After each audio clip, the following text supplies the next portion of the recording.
Re.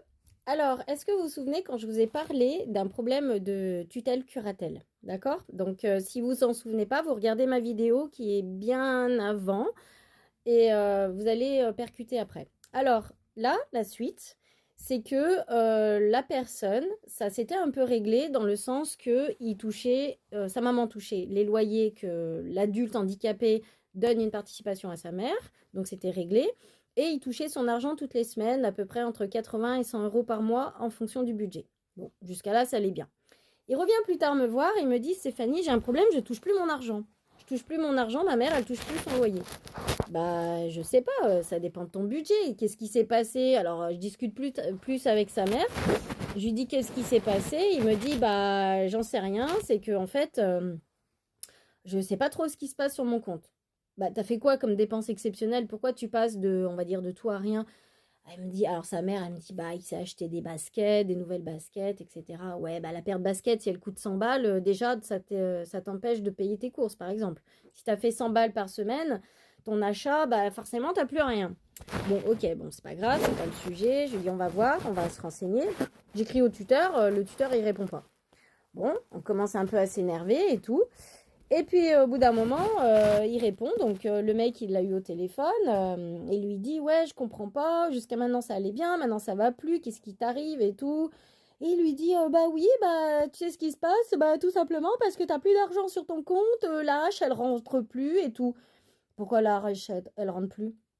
Alors le mec, il lui dit, bah tout simplement parce que tu n'as pas actualisé ta situation, t'as changé de département et t'as pas prévenu la CAF qu'il fallait changer de département. En gros, t'as déménagé. Ouais, sauf que, excuse-moi, c'est à toi de le faire en fait. Eh ben non, le tuteur a dit au client que c'était à lui de le faire. Donc c'est à lui de, en gros, de faire attention à ses comptes, c'est à lui de transférer son dossier CAF interdépartemental, c'est à lui de gérer tous ses soucis. La CAF, la sécu, tout le tralala, quoi, comme quelqu'un d'ordinaire.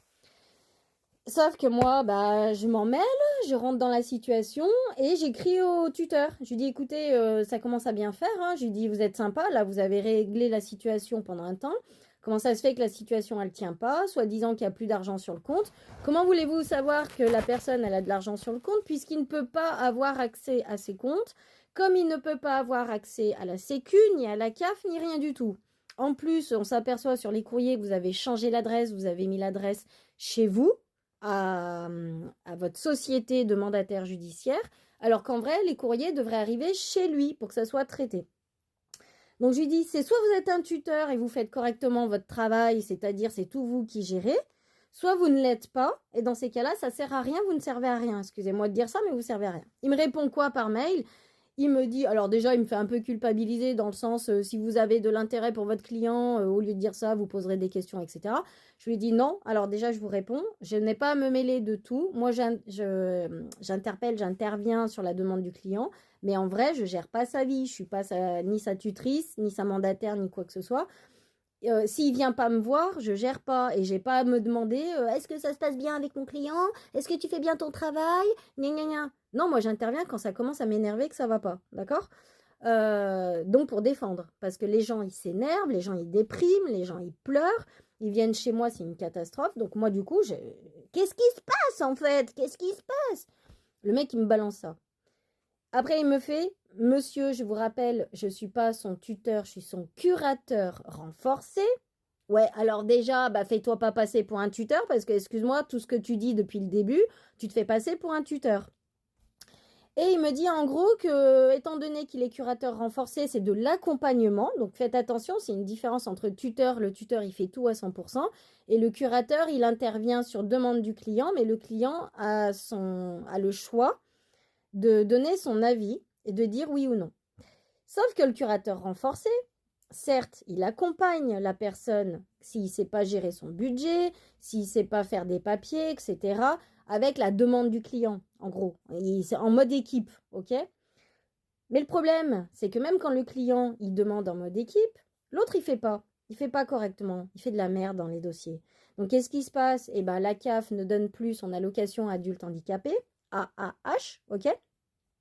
La Sécu, elle paye pas les interventions dentaires parce qu'il s'est fait changer ses dents. Donc, du coup, il n'y a pas de remboursement dentaire, il n'y a pas de prise en charge, la mutuelle, etc.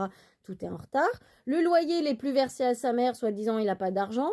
Excuse-moi, mais comment le mec, il peut toucher à peu près 1 200 € entre l'âge, la rente et puis je sais plus quoi. À peu près, c'est ça. Et tu me dis qu'il n'y a pas d'argent, même s'il a consommé, s'il a acheté 100 balles de pompe. C'est pas possible. Voilà, c'est soit tu sais pas gérer les comptes, soit tu lui voles de l'argent, en gros, clairement. Donc, je me suis un peu énervée. Il me dit, oui. Et puis, il nous a reproché d'avoir contacté le juge des tutelles, quand même, hein, pour faire style. Il a dit, de toute façon, nous, on a répondu, on a donné notre désaccord, etc.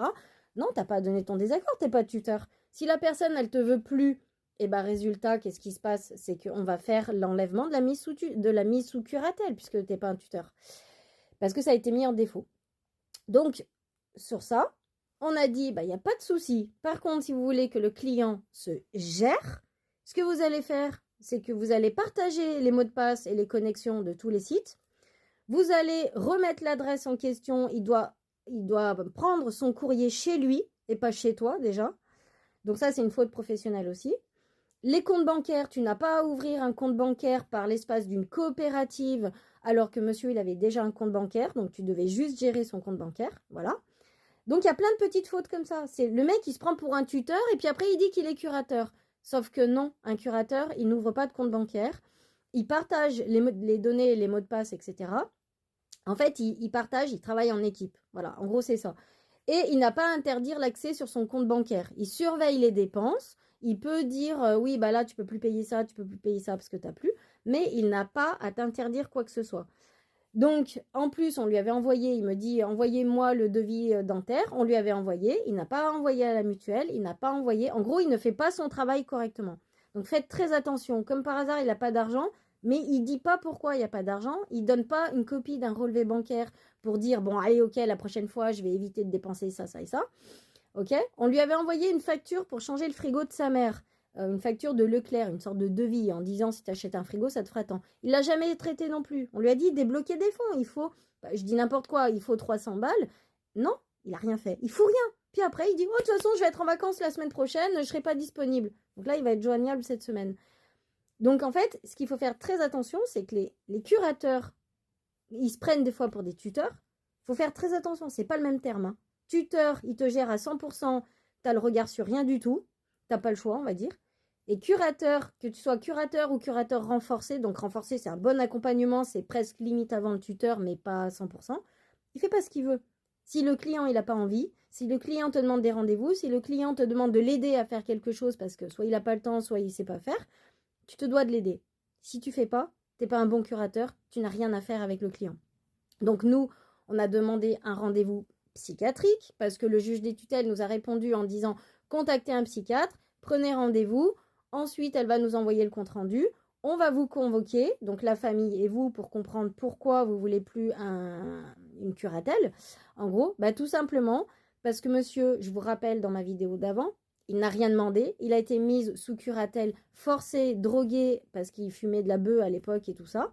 Donc il était drogué, ça lui créait des crises d'épilepsie. Donc en gros, ils ont fait signer la mise sous curatelle renforcée en mode drogué. Donc c'est ce que j'ai redit à l'établissement qui m'a rappelé pour qu'il m'envoie le dossier médical pour la psy, donc qu'il envoie chez le client pour qu'il l'emmène à son rendez-vous, parce que la psy, elle n'arrive pas à voir. Je lui dis, c'est une faute professionnelle. Le mec, il a été drogué, il est parti de son insu de votre établissement. Certes, on ne met pas une personne de mise sous tutelle droguée, sous l'emprise de la drogue. Il doit être clean.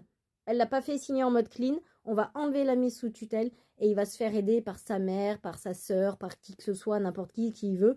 Parce que même à cause de ça, si jamais il va travailler, le problème c'est que le mandataire judiciaire lui prend de l'argent sur son salaire, dites-vous bien, alors qu'il se fait déjà payer, hein, mais il lui prend de l'argent sur son salaire si jamais il va travailler. Donc le mec, qu'est-ce qu'il dit? Non, je ne vais pas travailler tant que je suis mise sous curatelle ou sous tutelle.